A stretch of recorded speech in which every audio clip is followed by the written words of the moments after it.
up, everybody?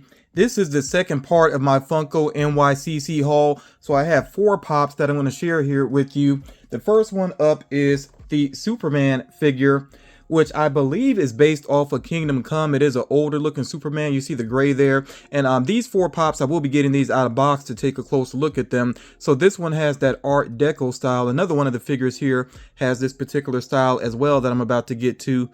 But yeah, I do like this look of this Superman. I like that he's actually in that kind of, not really flying, but like a floating pose there. But yeah, like I said, we'll get a better look at this in a moment. Nothing special on the back there, just the Superman logo, which actually doesn't match the one on his chest, which is interesting, but cool pop overall there.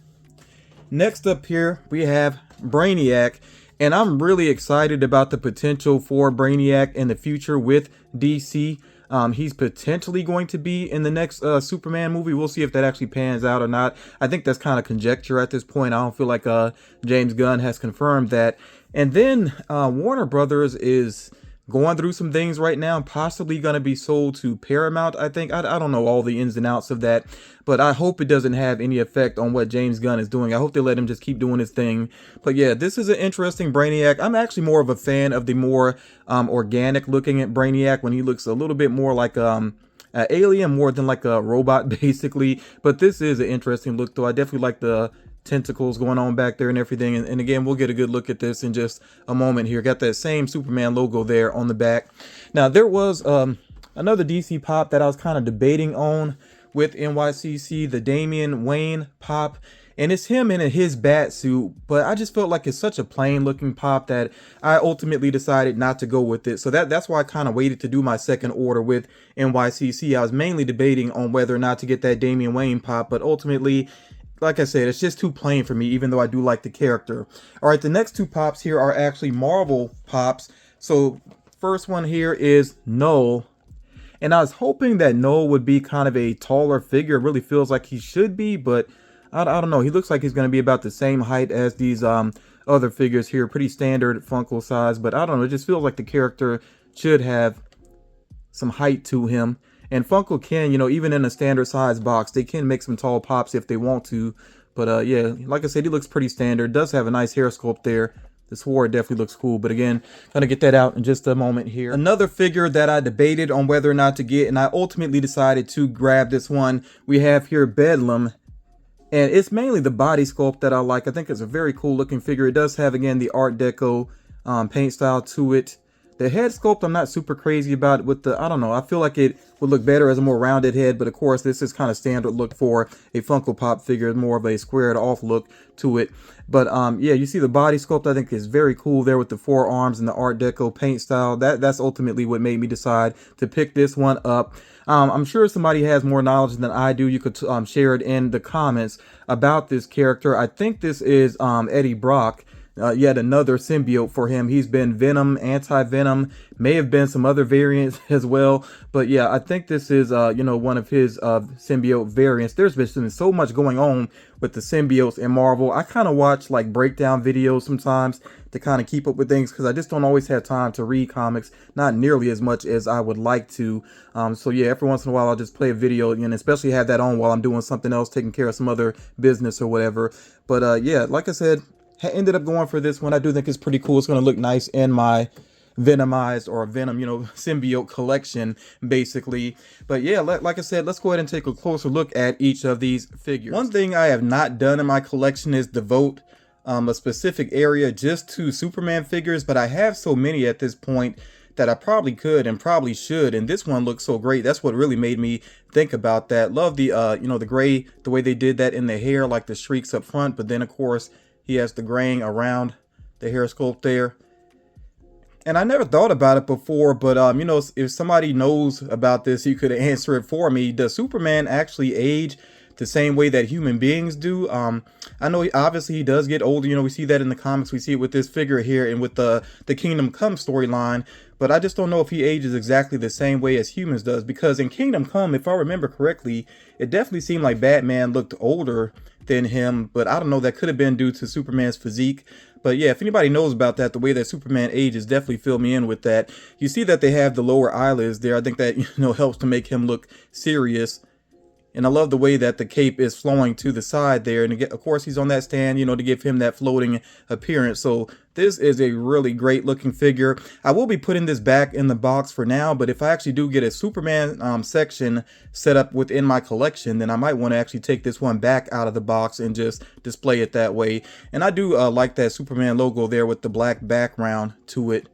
Pretty cool looking there.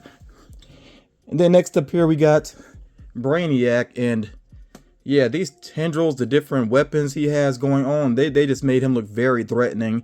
If this is based on a particular storyline, definitely feel free to fill me in.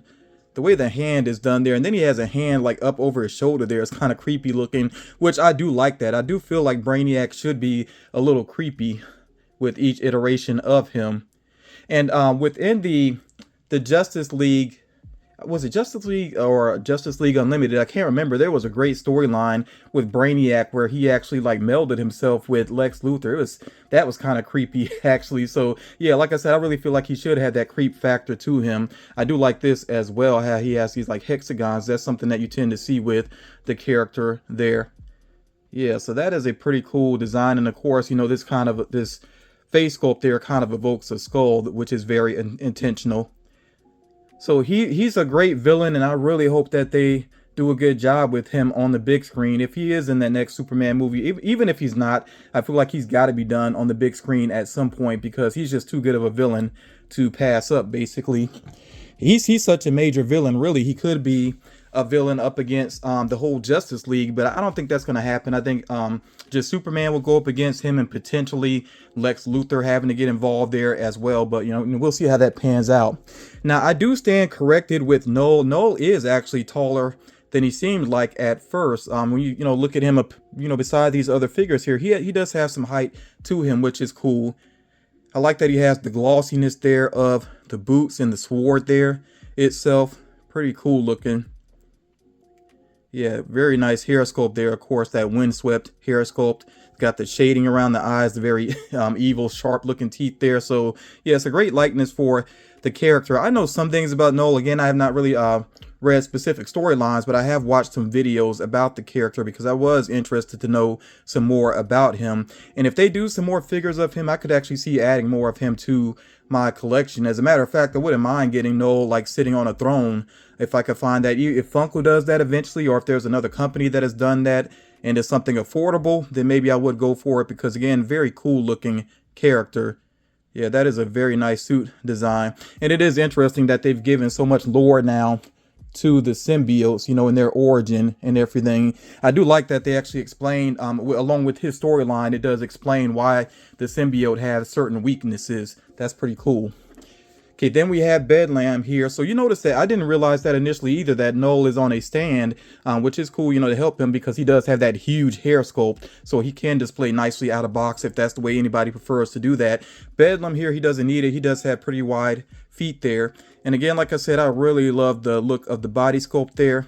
There's something almost like kind of militaristic about it. It kind of reminds me of Captain America in a way. He has Steve Rogers has a certain suit where that's sort of the design to it there. So I do like that there. But yeah, just with the arms, you got two of them, the fist and the palm there in a threatening way, and then you got the other hands raised up there. Pretty cool look for this character.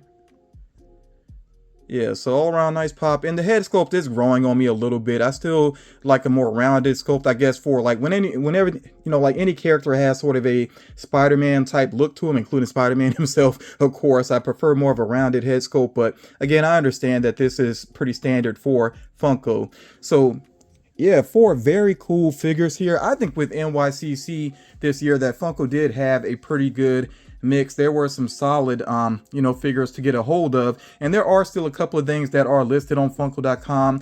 I don't think I'll go back for the Damian Wayne though. Like I said, it just doesn't do enough for me, even though I do like that character, and I do hope to see other Damian Wayne pops in the future, but that's just not one I'm really going for personally. But yeah, if you haven't shared with me already, definitely feel free to share what figures did you pick up for NYCC. If you didn't check out the first part of my haul, make sure you go back and check that out. And I will have another haul coming up sometime in the near future, not about con pops. It's just going to be some random Funko Pops that have been added to my collection. I'll share those with you in the future. And there is more Funko news on the way on the channel as well. So definitely stay tuned. Thank you all so much for the support. Thank you for taking the time to check this out. And I will talk to you all again real soon.